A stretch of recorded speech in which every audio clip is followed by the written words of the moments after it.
না, উমরের জিন্দেগি পরে দেখেন। এক বেদুবা আসছে, একজন প্রেগনেন্ট মহিলাকে নিয়ে এক বেদুইন আসছে, সে উমরের কাছে কিছু চায়। তারও আস্তে আস্তে রাত হয়ে গেছে, সে তাঁবুর মধ্যে অপেক্ষা করতেছে, আর ওদিকে তার স্ত্রীর প্রসব বেদনা শুরু হয়ে গেছে। কাঁদতেছে এই বেদুইন বসে, এখন সে কি করবে? একা তো তার কিছু করার নাই। এই মহিলাকে সে কিভাবে সামলাবে, কিভাবে ওইখান থেকে মদিনার কাছে যাবে?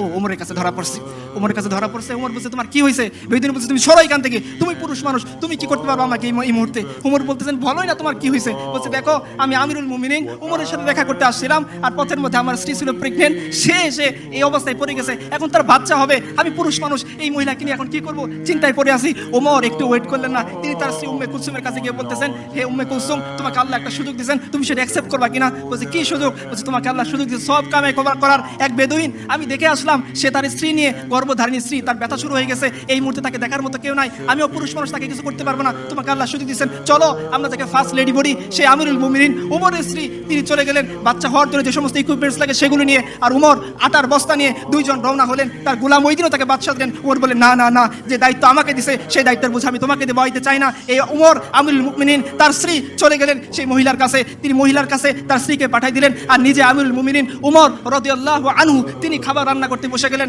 একটু পর যখন বাচ্চা হইল, ওইখান থেকে বেদুইনের সামনে উমরের স্ত্রী ভিতর থেকে ঘোষণা দিল, হে আমিরুল মুমিনিন, বেদুইনকে বলেন তার ছেলে হয়েছে। বেদুইন এতক্ষণ উমরের পাশে বসেছিল, একটু পরে সে সরে গেল। উমর বলছে, না না, তুমি সরো না, তুমি যে আর্গুমেন্ট নিয়ে উমরের কাছে আসছিলা, হতভাগা উমর, তোমার সামনে তুমি যা কিছু বলতে চাও এখন বলো, কিয়ামতের দিন উমরকে তুমি অপরাধী সাব্যস্ত করো না।